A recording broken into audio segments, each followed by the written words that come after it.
Film की शुरुआत में हमें बगदाद के शहर में रेगिस्तान दिखाया जाता है, जहां पर आर्मी एजेंट्स की टीम अपने लीडर लू फेंग के साथ एक मिशन पर आई थी। लू आकर वहां पर ऑयल फैक्ट्री के लीडर से मिलता है, जो यहाँ पर फैक्ट्री कंट्रोल करने का काम किया करती थी। असल में ऑयल कंपनी की फैक्ट्री के लोग बहुत बड़ी मुसीबत में थे। इन पर हर रोज हमले हो रहे थे और यही वजह थी कि लू की टीम इनको यहाँ पर बचाने के लिए आई थी। फैक्ट्री की लीडर लू को बताती है कि उसने यहाँ पर 400 लोगों को बचाना है और हमें यहाँ से बचाकर ग्रीन जोन तक पहुँचाना होगा। इसके बाद हमें गांव में क्रिस नाम का एक आदमी दिखाया जाता है, जिसके पास उसका भाई आया था। वो कहता है, भाई मैं आपके लिए एक मिशन लाया हूँ, जिसको पूरा करने पर हमें बहुत सारे पैसे मिल सकते हैं। हमें एक बस में कुछ लोगों को अगवा करना है। जब क्रिस अपने भाई की ये बात सुनता है तो उसे मना कर देता है, क्योंकि क्रिस कभी भी कोई गलत काम नहीं किया करता था। इसके बाद हम क्रिस के गाँव में ओवेन नाम के एक आदमी को देखते हैं, जो जमीन से पानी निकालने का काम किया करता था। क्रिस के गाँव में भी पानी की कमी थी। क्रिस अपने गाँव वालों से बहुत प्यार करता था, इसीलिए वो पानी निकालने के लिए ओवेन को बुलाता है। ओवेन अब एक कुएं से पानी निकालने की कोशिश करता है,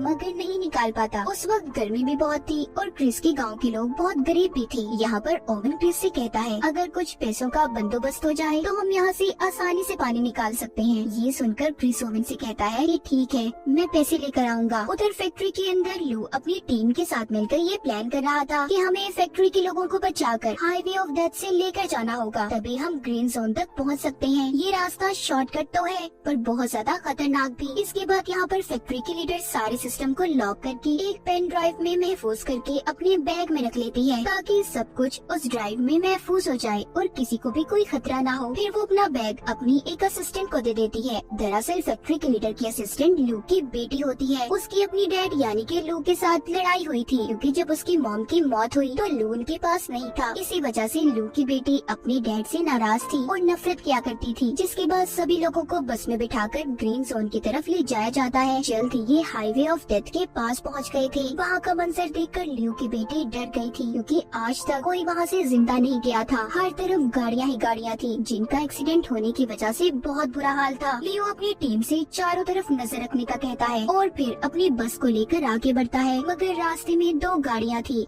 जिसकी वजह से रास्ता रुका हुआ था। ये देखकर लू की बेटी कहती है, हमें बस को यहीं पर रोक देना चाहिए, मगर लू ऐसा करने के लिए तैयार नहीं था। वो कहता है, मैं जानता हूँ ये गाड़ियाँ क्यों खड़ी हैं और हम बस को यहाँ पर किसी कीमत पर नहीं रोक सकते। हमें हर हाल में यहाँ से निकलना होगा। तभी जब ये उस बस को गाड़ियों के पास लेकर जाता है तो एक जोरदार धमाका हुआ था, जिससे बस में बैठे सभी लोग बहुत ज्यादा डर जाते हैं। लू ने फिर भी अपनी बस को नहीं रोका था, वो चलता रहता है। दरअसल ये जितनी भी बसेस थी एक खास किस्म के मटेरियल से बनाई गई थी, इसीलिए इन पर गोलियों और बॉम्ब्स का कोई असर नहीं हुआ था। लू अपनी बेटी को बताता है, ये गाड़ियों का बीच में खड़ा होना दरअसल हमें गुमराह करना था। अब जब ये आगे जाते हैं तो लू देखता है कि रेत का एक बहुत बड़ा तूफान इनकी तरफ बढ़ रहा है, मगर ये उस तूफान से भी नहीं घबराता और बस को लेकर आगे बढ़ता रहता है। तभी यहाँ पर क्रिस की टीम रेत के तूफान का फायदा उठाकर एक बस को हाईजैक कर लेती है, यानी कि उन्होंने उस बस को अपने कब्जे में ले लिया था। जैसा कि हमें पता है कि क्रिस को पैसों की जरूरत थी, इसीलिए वो ये काम कर रहा था। उसने अपने भाई की बात को मान लिया था। जब तूफान के रुक जाने के बाद ये सब अपनी बसेस को रोकते हैं तो लू को पता चलता है इनकी एक बस गायब थी, जिसमें ऑयल फैक्ट्री की लीडर भी थी। तब इसकी टीम में से लड़की बताती है, मैंने उसे दूसरी तरफ जाते हुए देखा है। लू अब यहाँ पर एक हेलीकॉप्टर को बुलाता है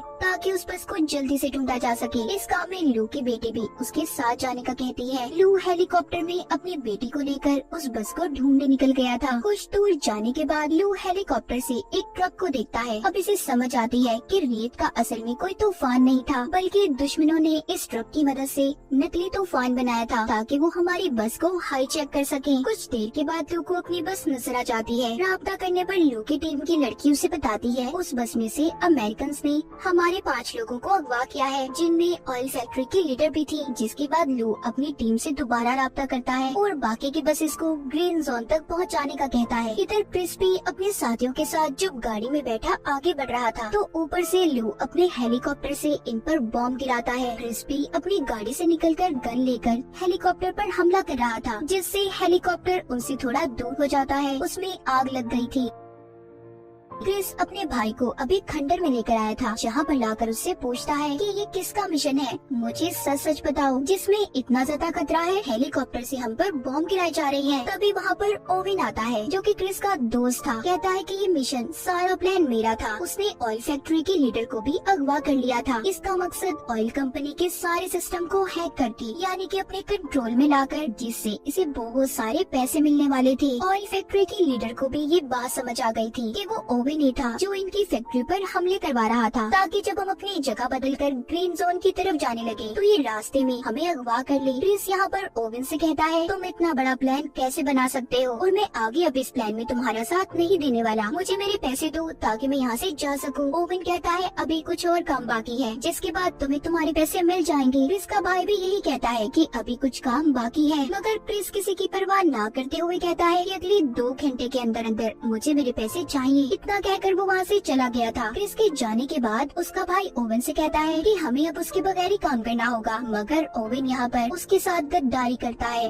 उसने क्रिस के भाई को मार दिया था और फिर यहाँ से सब कुछ जाने का कहता है। उधर क्रिस भी अपने गांव में पहुँच गया था। उसे अपने भाई पर बहुत गुस्सा आ रहा था क्योंकि उसने सही बात नहीं बताई थी उसे, जिसके बाद वो थोड़ा खुद को सुकून में लाने के लिए बच्चों के साथ बाहर खेलने चला गया था। तभी उधर ल्यू आता है जो कहता है कि मैं यहाँ पर अपने लोगों को बचाने आया हूँ जिनको तुमने अगवा किया है। मैं जानता हूँ मेरे लोग तुम्हारे पास हैं। क्रिस भी जवाब देता है कि मैं भी अपने गांव वालों को बचा रहा हूँ। जैसा कि हमें पता है क्रिस ने ये काम भी पैसों की खातिर सिर्फ अपने गांव वालों के लिए किया था, ताकि ये उनके लिए पानी का इंतजाम कर सके, और ये सारा प्लान ओवेन का था ताकि क्रिस भी उसका साथ दे सके, मगर ओवेन ने इसे धोखा दे दिया। खैर इसके बाद लू वहाँ से चला जाता है। कुछ देर के बाद क्रिस एक खाली फैक्ट्री में आया था जहाँ पर वो अपने भाई की लाश को देखता है। तभी उधर लू भी आ गया था। इन दोनों की यहाँ पर बहुत लड़ाई होती है। कभी क्रिस लू पर भारी पड़ रहा था तो कभी लू, क्योंकि क्रिस को यहाँ पर ऐसा लग रहा था कि उसके भाई को लू ने मारा होगा, मगर जब वहाँ पर कोई चीज क्रिस के भाई पर गिरने वाली थी तब लू उसे बचा लेता है। यहाँ पर उसको पता चल जाता है कि उसके भाई को लू ने नहीं मारा बल्कि इसमें ओवेन का हाथ है। तभी वहाँ पर इन पर गोलियां बरसने लगती हैं। दरअसल यहाँ पर भी ओवेन ने अपने गुंडों को इन्हें मारने के लिए भेजा था, मगर ये उन गोलियों का मुकाबला करते हैं। क्रिस उन पर बॉम्ब गिराता है जिससे बहुत बड़ा धमाका हुआ था। खैर वो गुंडे तो वहाँ से भाग गए थे, मगर इस उसमें क्रिस की गाड़ी भी बर्बाद हो जाती है। ये दोनों समझ गए थे कि इनको एक ही इंसान को पकड़ना है और वो है ओवेन, जो इन दोनों का दुश्मन था। क्रिस कहता है कि मैं जानता हूँ इस वक्त ओवेन कहाँ पर होगा। उधर दूसरी तरफ ओवेन फैक्ट्री के लीडर और उसके कुछ लोगों को अपने साथ फैक्ट्री में ले आया था, जहाँ पर वो सिस्टम को खोलने की कोशिश करता है, मगर उस पर एक कोड लगा हुआ था। ओवेन फैक्ट्री के लीडर से जब कोड के बारे में पूछता है तो वो नहीं बताती। तभी वो उसके 2 लोगों को मार देता है, जिसे देखकर फैक्ट्री के लीडर डर गई थी। अब वो उसके बेटे को मारने की धमकी देता है। तो ये सुनकर फौरन फैक्ट्री की लीडर उसे बताती है कि ये कोड एक पेन ड्राइव में है जो मैंने अपने बैग में रखी थी, पर मैं ये नहीं जानती कि वो कहाँ पर है। मुझे बस इतना याद है कि वो बैग मैंने अपने असिस्टेंट को पकड़ाया था। तभी यहाँ पर फैक्ट्री के लीडर का बेटा अपनी मॉम के फोन पर कॉल करने का कहता है, जिससे उनके फोन के लोकेशन के बारे में पता चल जाएगा कि फोन और बैग कहाँ पर है। असल में वो बैग लू की बेटी के पास था जो इस वक्त क्रिस के गाँव में थी। उधर ही गाँव में लोगों को बाकी के लोगों के ग्रीन जोन में पहुँचने की खबर मिल जाती है। यहाँ पर उसकी बेटी उससे पूछती है कि आप क्रिस पर कैसे भरोसा कर सकते हैं। लू बताता है कि वो एक अच्छा इंसान है, लोगों की भलाई सोचता है, हम उस पर यकीन कर सकते हैं। तभी क्रिस को लू की डायरी मिलती है जिसे उठाकर वो उसके पास लेकर आया था। उसे कहता है कि क्या तुम इस लड़की को पसंद करते हो? तुम कितने खुशकिस्मत हो ना कि तुम्हें ऐसी लड़की मिली। तुम हर वक्त उसकी तस्वीर को अपनी डायरी में रखते हो। लू यहाँ पर बताता है तुम गलत सोच रहे हो,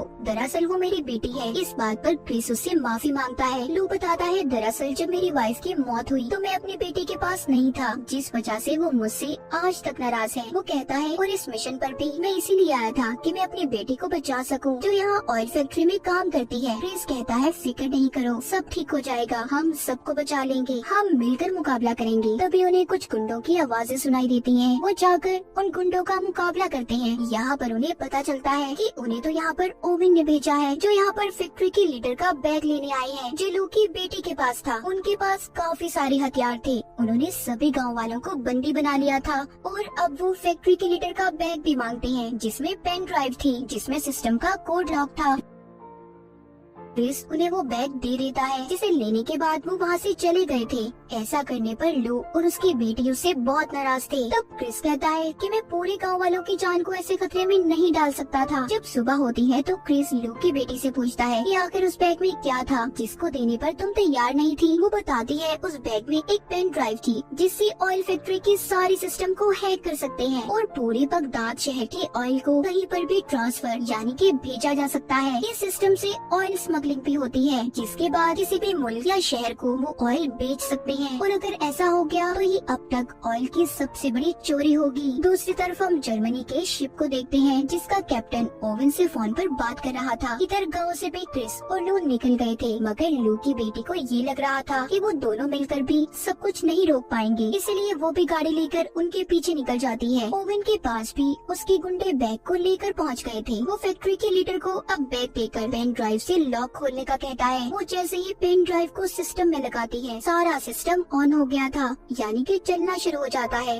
ओवन उस जर्मनी के शिप में ऑयल भरवाने का कहता है, मगर इस काम में 24 घंटे लगने थे। कुछ वक्त के बाद क्रिस और लू भी अपने ट्रक पर ओवन के पास फैक्ट्री में पहुंच गए थे। वो उसके गुंडों का मुकाबला कर रहे थे। लू एक पाइप पर चढ़कर बड़े ही शानदार तरीके से ओवन के आदमियों को मार देता है। ये सब कुछ ओवन भी छुप कर देख रहा था। वो अपने आदमियों से कहता है कि हमें जल्दी यहाँ से निकलना होगा क्योंकि उसका काम अब पूरा हो गया था। जर्मनी के शिप में ऑयल भरा जा चुका था। क्रिस भी फैक्ट्री के अंदर जाता है। वो आकर गुंडों को मारने लगा था। तभी उसकी नजर बाहर जाती है। वो देखता है कि ओवन यहाँ से भाग रहा है। अब वो दौड़ती हुई उसका पीछा करता है। तभी रास्ते में उसे लू की बेटी मिलती है जो गाड़ी लेकर इनके पास पहुँच गयी थी। ये दोनों मिलकर अब ओवन का पीछा करते हैं। इधर लू फैक्ट्री में ओवन के गुंडों का मुकाबला कर रहा था। वो एक एक करके सभी को मजा चखाता है। वहाँ पर अब ऑयल फैक्ट्री की लीडर आती है जो कहती है कि सब कुछ बर्बाद हो गया, उन्होंने पेन ड्राइव से ऑयल की चोरी कर ली, हमें इतने बड़े नुकसान को रोकना होगा। उधर रास्ते में क्रिस जब ओवन का पीछा कर रहा था तो वो अपनी गाड़ी को जंप करता है। उसके पीछे लू की बेटी भी गाड़ी को हवा में उड़ाती जंप करवाती है, मगर उसकी गाड़ी का एक्सीडेंट हो गया था। क्रिस गाड़ी की ऐसी हालत देखकर लू की बेटी पर गुस्सा करता है। तभी वहाँ पर लू भी एक ट्रक को लेकर पहुँच गया था। फिर वो दोनों भी उस ट्रक में बैठकर उसके साथ आगे बढ़ते हैं। क्रिस लू को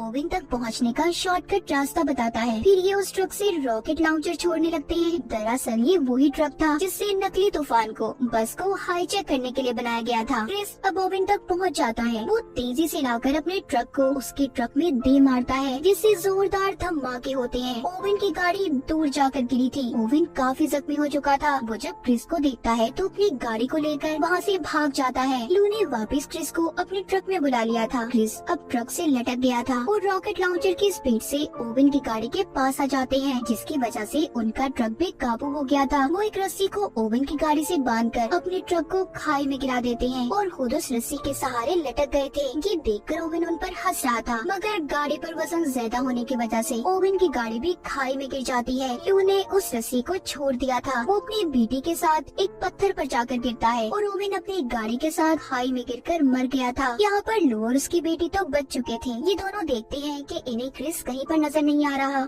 ये समझते हैं कि क्रिस मर गया। तभी लू की बेटी की नजर उसकी डायरी पर पड़ती है। जब वो देखती है तो उसमें उसकी और उसकी मॉम की तस्वीर थी। लू बताता है कि मैं तुमसे और तुम्हारी मॉम से बहुत प्यार करता था, मैं कभी तुम्हें अलग करना नहीं चाहता था। ये सुनकर लू की बेटी उसके गले लग गई थी। तभी लू के पाँव को नीचे से क्रिस पकड़ लेता है जो अभी भी जिंदा था। ये दोनों उसे ऊपर खींच लेते हैं। तीनों तो बच गए थे, मगर अब ये सोचते हैं कि यहाँ से कैसे निकलेंगे। तब लू के दिमाग में एक आइडिया आता है। वो कहता है कि हमें यहाँ पर बहुत जोर से शोर मचाना चाहिए ताकि कोई इनकी मदद कर सके। कुछ वक्त के बाद दिखाया जाता है इन्होंने जर्मन की उस शिप को भी पकड़ लिया था जिसको ओवन ने ऑयल बेचा था। क्रिस के गाँव में भी पानी आना शुरू हो जाता है। ये काम क्रिस और लू ने मिलकर किया था। सब गाँव वाले बहुत खुश थे। फिर लू की टीम उसके पास आकर अगले मिशन के बारे में पूछती है। तब क्रिस भी उससे ये वादा करता है कि हर मिशन में वो उसका साथ देगा। और इसी के साथ इस फिल्म की कहानी यहीं पर खत्म हो जाती है।